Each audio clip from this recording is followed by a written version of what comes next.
आज 10 जनवरी है, दिन शनिवार है। ये जानते हैं बिहार की 30 फटाफट बड़ी खबरों को, और इस न्यूज को आप किस जगह से देख रहे हैं हमें कमेंट बॉक्स में जरूर बताएं।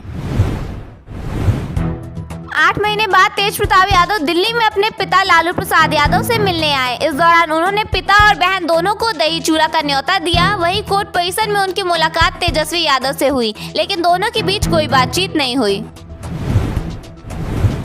भागलपुर में YouTube वीडियो देखकर एक प्रेग्नेंट महिला को ऑपरेशन किए जाने का मामला सामने आया है, जिसमें महिला की मौत हो गई। घटना के बाद क्लिनिक बंद कर स्टाफ फरार हो गया। परिजनों का आरोप है कि डॉक्टर मोबाइल पर वीडियो देखकर ऑपरेशन कर रहा था।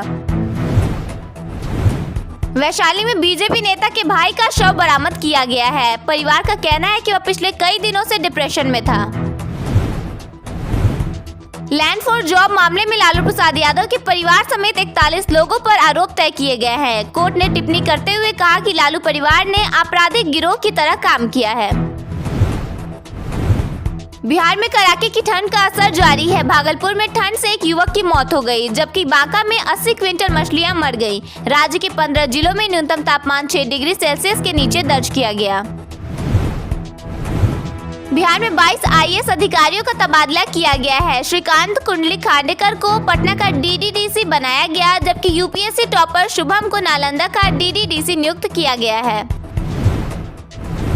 दरभंगा में तेज रफ्तार हाईवा ने बाइक में टक्कर मार दी, जिससे मौके पर ही युवक की मौत हो गई। मृतक की पत्नी 8 महीने की गर्भवती है। हादसे के बाद ड्राइवर गाड़ी लेकर फरार हो गया।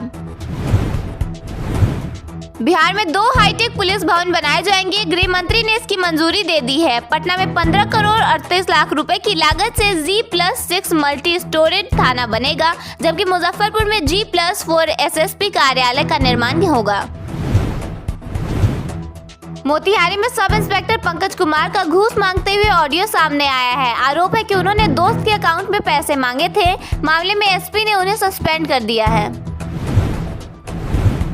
पटना के बुद्धा कॉलोनी इलाके में नशेड़ियों ने नीट की तैयारी कर रहे एक छात्र को बंधक बनाकर पीटा। आरोप है कि कनपट्टी पर कट्टा सटाकर उसे 5000 रुपए छीने गए और जान से मारने की धमकी दी गई।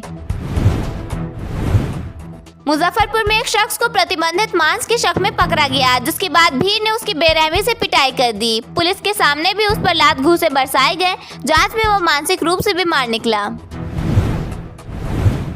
जम्मू तवी कोलकाता एक्सप्रेसवे पर पथराव की घटना हुई। यात्री के बोलने पर आरोपी नाराज हो गया था। पुलिस ने 8 घंटे बाद आरोपी को गिरफ्तार कर लिया। पटना में सचिवालय में नौकरी लगवाने वाले एक सेटर का अपहरण कर लिया गया। पटना पुलिस की STF टीम ने नालंदा से आरोपियों को दबोचा। किडनैपर्स का कहना है कि उन्होंने 1 करोड़ रुपए लिए थे और पैसा वसूलने के लिए सेटर को पकड़ा था। कटिहार में JDU नेता और एक पुलिसकर्मी के बीच जाम हटाने को लेकर बहस और नोकझोंक हुई। नेता ने आरोप लगाया कि पुलिसकर्मी ने उनसे पैसे मांगे और विरोध करने पर मारपीट की। बिहार के 32 जिलों के लिए आज कोल्ड डे और घने कोहरे को लेकर ऑरेंज अलर्ट जारी किया गया है। मौसम विभाग के अनुसार 12 जनवरी से ठंड से राहत मिलने की संभावना है और दिन में धूप खिली रहेगी। बिहार के लोगों को बड़ी खुशखबरी मिलने वाली है। राज्य से एक और अमृत भारत एक्सप्रेस का परिचालन होने वाला है। दरअसल अब पटना से मुंबई के लिए भी अमृत भारत एक्सप्रेस चलेगी। सूत्र की माने तो दानापुर मंडल के माध्यम से पूर्व मध्य रेलवे की ओर से भेजे गए रेलवे बोर्ड को प्रस्ताव पर सहमति मिल गई है। सिवान जिले के लाखों राशन कार्ड धारकों के लिए चेतावनी है। 31 जनवरी तक EKYC नहीं कराने पर राशन कार्ड रद्द हो सकता है और राशन के साथ 7 अहम सरकारी योजनाओं का लाभ भी बंद हो जाएगा। अनाज की कालाबाजारी रोकने और फर्जी राशन कार्ड पर लगाम लगाने के उद्देश्य से सरकार ने EKYC अनिवार्य कर दी है। इसके बावजूद भी जिले में आधार सीडिंग और EKYC लोग नहीं करा रहे हैं। इसका सीधा असर लाखों गरीब और जरूरतमंद परिवारों पर पड़ सकता है।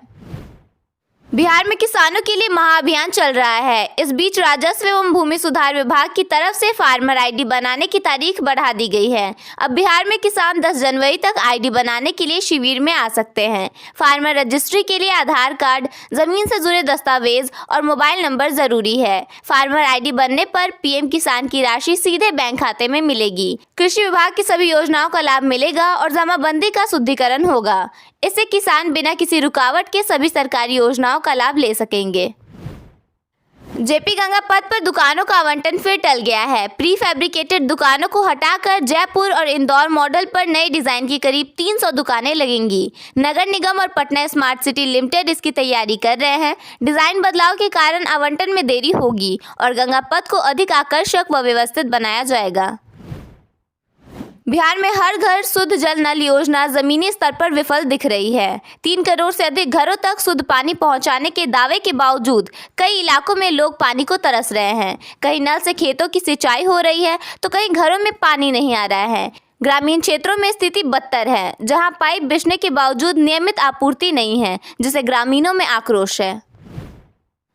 पटना में शीतलहर से बचाव के लिए जिला प्रशासन ने फुटपाथ पर रहने वालों के लिए 26 स्थानों पर रैन बसेरा बनाए हैं, जिनमें न्यू सचिवालय, गेट नंबर 3, इको पार्क के पास, जीपीओ गोलंबर और गांधी मैदान शामिल है। प्रशासन के अनुसार अब तक 18,017 लोगों ने यहां आश्रय लिया है, जबकि कल 640 लोग ठहरे। ठंड को देखते हुए सभी रैन बसेरों में सुविधाएं देने का दावा किया गया है, लेकिन जाँच में कई जगह पीने के पानी की कमी, खराब बाथरूम, गंदगी और बदबू की स्थिति सामने आई। हालांकि गांधी मैदान का रैन बसेरा सुविधाओं के मामले में बेहतर पाया गया।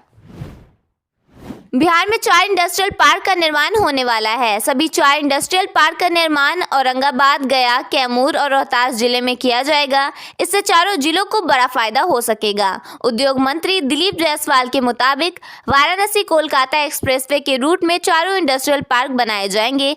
इसके बनने से बिहार का जुड़ाव कोलकाता पोर्ट और उत्तर प्रदेश से आसानी से हो सकेगा। लगभग 6 घंटे में ही बिहार से कोलकाता पोर्ट तक की दूरी तय की जा सकेगी।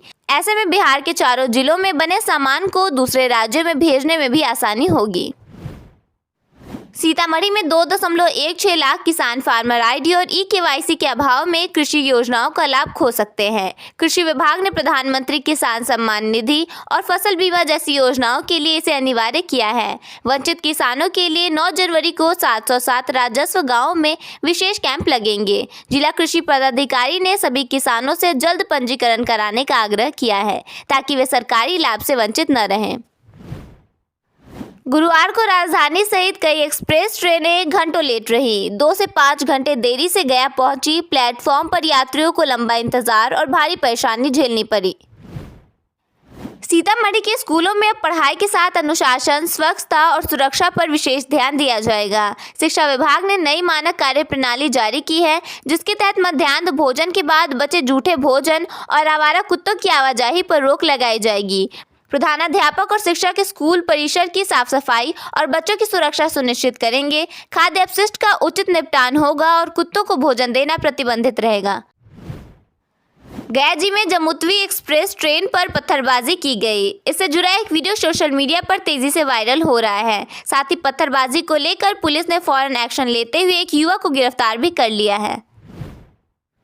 एम्स पटना में 42.98 लाख रुपए के गबन का मामला सामने आया है। मुख्य कैशियर अनुराग अमन को गिरफ्तार कर निलंबित कर दिया गया है। वित्तीय अनियमितता की जांच के दौरान नकदी में बड़ी कमी पाई गई है, जिसे अमन ने अपनी पत्नी के खाते में जमा करने की बात स्वीकार की। हालांकि उसने अधिकांश राशि लौटा दी। कांग्रेस सांसद और लोकसभा में नेता प्रतिपक्ष राहुल गांधी ने एक सोशल मीडिया पोस्ट के जरिए बीजेपी की केंद्र और राज्य सरकारों पर तीखा हमला किया है। उन्होंने आरोप लगाया कि देश भर में बीजेपी की डबल इंजन सरकारों ने जनता की जिंदगी तबाह कर दी है। राहुल गांधी ने उत्तराखंड की अंकिता भंडारी हत्या का जिक्र करते हुए सवाल उठाया कि सत्ता का संरक्षण किस वीआईपी को बचा रहा है और कानून सबके लिए बराबर कब होगा। राहुल गांधी ने उन्नाव कांड का हवाला देते हुए कहा कि वहां सत्ता के दबाव में अपराधियों को बचाया गया और पीड़िता को न्याय के लिए भारी कीमत चुकानी पड़ी। उन्होंने इंदौर में जहरीला पानी पीने से मौतों और गुजरात, हरियाणा व दिल्ली में दूषित पानी की शिकायतों का जिक्र किया। साथ ही अरावली पहाड़ियों को काटे जाने और जंगल उजाड़े जाने का आरोप लगाया। राहुल गांधी ने कहा कि पुल गिरने, सड़कें धंसने और ट्रेन हादसों में परिवार उजड़ने केवल फोटोशॉप, ट्वीट और मुआवजे की औपचारिकता तक सीमित रहती हैं।